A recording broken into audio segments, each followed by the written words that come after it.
Hey everybody, it's Secondhand Dan down here in Florida land.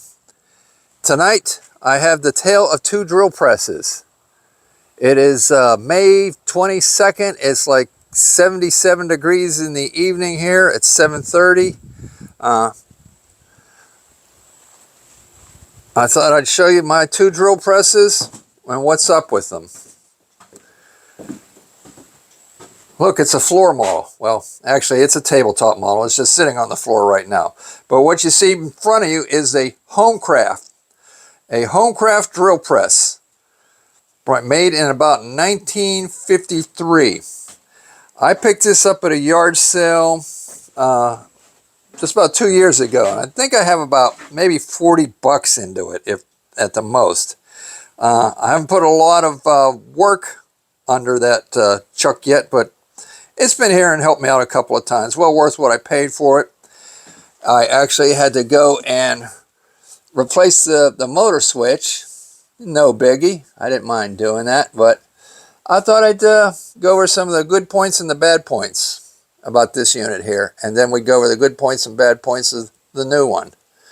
Right now, I can say it's obviously not a good point is that the belt is kind of exposed. So if you're not careful, you know, whether you stumble or you're leaning over, you know, your fingers or your hair could possibly, I know it's highly unlikely for most of us, get in the belt. So because there's no belt guard. Maybe, I don't think there really ever was one.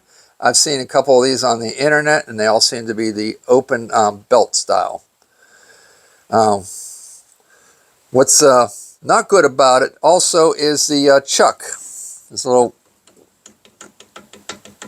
like side to side in there, a couple of thousandths. So it actually rumbles a little bit when it's running. Let's go ahead and fire it up. Oh, somebody unplugged it. Let me plug that in. Hold on. Okay, cord is over here. I was watching a fella on the old YouTube, and I noticed he has a camera that clips on the brim of his hat. And he says he likes that a lot, so I can't clip my phone on my hat. That's what I've been using for most of the videos.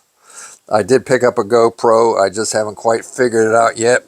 And what little I did figure out about it, it didn't seem to do me any better than the phone. My biggest problem is I tried putting my phone in a tripod, and I bought the remotes with it, and I thought I could pause it in mid-video, mid-recording. But when you hit the pause button, it doesn't pause it, it stops it. And then you have to restart it. So I'm still trying to find out the best camera possible. I'm willing to spend a little bit of change and get one that I could like pause with the remote and then just hit continue when I'm ready. So right now, if I had that clip on the brim of my hat, I'd be able to not have to fuddle as much. I'm going to put this between my knees there and plug this thing in.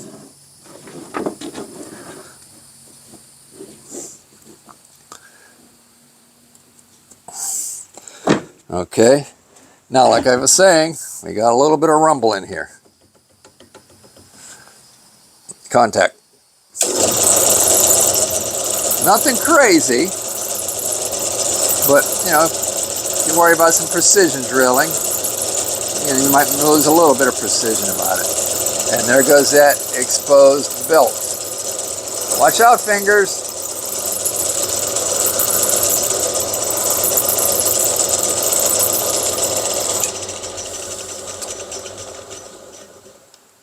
I see some text in here. I never really paid attention to that. It says patent, I don't know. I lean this over without dropping it.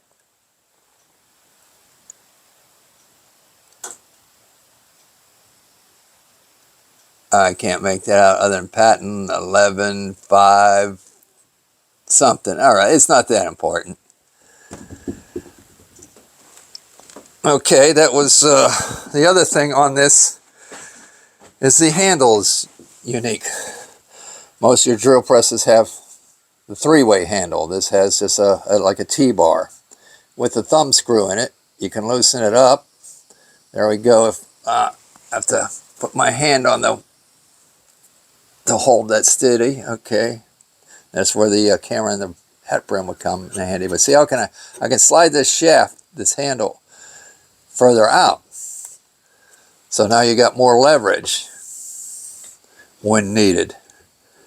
When not needed, I guess the typical location would be in the middle.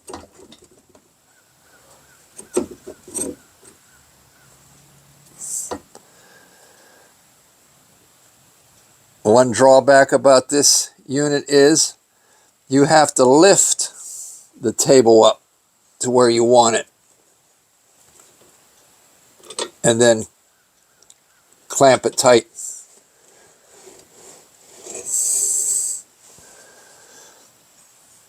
But it's a good unit. It's very heavy. I had to get it down off the top of my workbench, and I went directly to the floor with it. Not with a crazy thud, but I definitely wasn't able to walk around with it. So got it down to the floor, and it sat there. It's been like, I think 2 weeks now. I took some pictures of it. I have intentions of putting it on Marketplace. I've seen them sell from about 200 and maybe, $250. Some guys like these old classic machines, but I prefer a slight upgrade. I can appreciate the classics, but I got an upgrade here. I have a Delta. It's a 12-inch, and it's got a few things going for it that the Homecraft doesn't have. First off, the power switch is out front. So on the Homecraft, you're reaching around back to turn it on. Here with the Delta, right in your face. So that's nice. And with the Delta, we don't have that clunky noise that we have in the Homecraft when I grab the chuck and try and wobble it back and forth. This is a model 11990.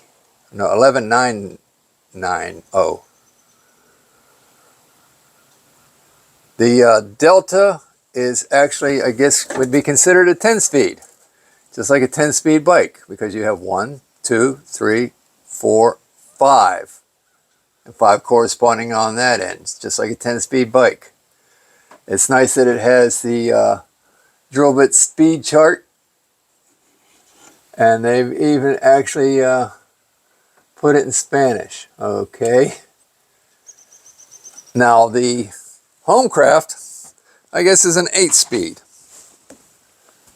1, 2, 3, 4. So 10 speeds are better than 4 speeds, so that's an upgrade. What's also an upgrade with the Delta is to raise and lower the table. I just do this. I don't have to cradle it with one hand.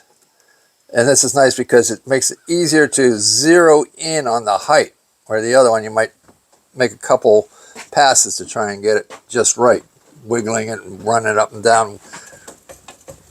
But here we have the locking screw.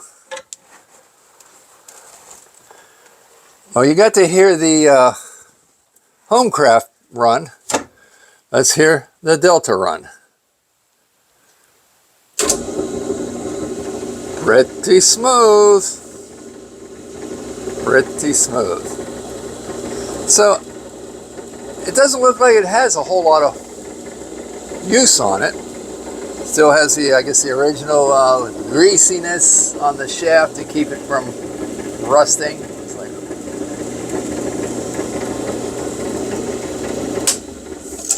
it's a 3rd horsepower motor. I know they make a Delta, a smaller one that would be a 1/4 horsepower motor, and it probably is only a, quote, an 8-inch. So this being a 12-inch, I guess it's 6 inches from the center of the chuck to whatever it hits back there. So technically your piece could be greater than 12 inches, but you could only get 6 of it to go this way. So that's why they call it a 12 inch. I figured double that, they call it a 12 inch. But like I said, if I had 6 this way and all the way out to here, I could have, you know, whatever I want. But I can't rotate said board object, and then it would be too long. So it's a 12-inch drill press. This one down here, let's take a quick measurement on it. Okay, from that post to the center of the chuck is pretty much, well, here it says 5.5 inch. So that would make it technically an 11-inch drill press. Let's measure the delta. Yeah, delta's to the 6-inch. So I've gained there too, so that's another upgrade. Yeah, a 1/2 inch helps.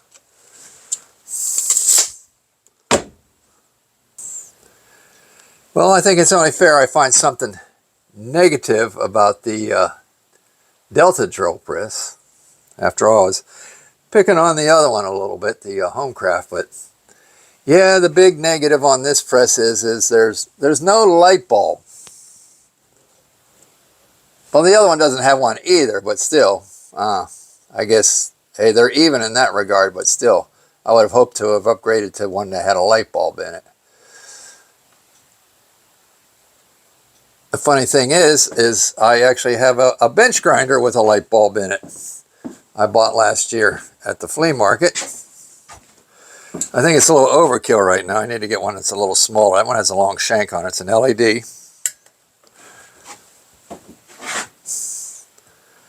What? Hey, if I'm doing enough intricate work on the Delta, I can just take one of these trouble lights and shine it at the work. Just clip it on. So I have a drill press back in Pittsburgh. It's a floor model, a Craftsman, and it has a light bulb in it, so I like that. I guess one of the technical things that the Homecraft has over the Delta is, look at these shafts that come through here that support the motor bracket. There's one on each side. That's what, like 3/4? But when you come up and look at the Delta, there's nothing on this side. And when you go over to this side, it looks like they got a 3/8 rod. But I guess it was just determined through the years that it was overkill. Nobody needs 2 3/4 rods to support their motor. Unless you're getting into something very heavy industrial. But I'm happy with this unit. I picked it up at the auction. Still has a sticker on it. That was the consigner, I guess, was 661, who brought this to the sale and let it go. I like to say they let it go. They were selling low. So I think I have like 25 bucks into it. Can't beat that deal with a stick. The Homecraft, which I bought 2 years ago at a yard sale, I think I got about 40 in it, maybe 35 even. You know, I dickered a little bit on the price, and I was going to walk away unless they met my price, because it wasn't a must-have. It's a must-want, but once you have it, it feels like it's a must-have when you have a drill press. Because I've had drill press, my floor model, for probably about 30 years, and, you know, I can't imagine life without it. It's always got me out of a lot of jams. All right, well, thanks for taking a look at the drill presses, and I will see you later. Bye.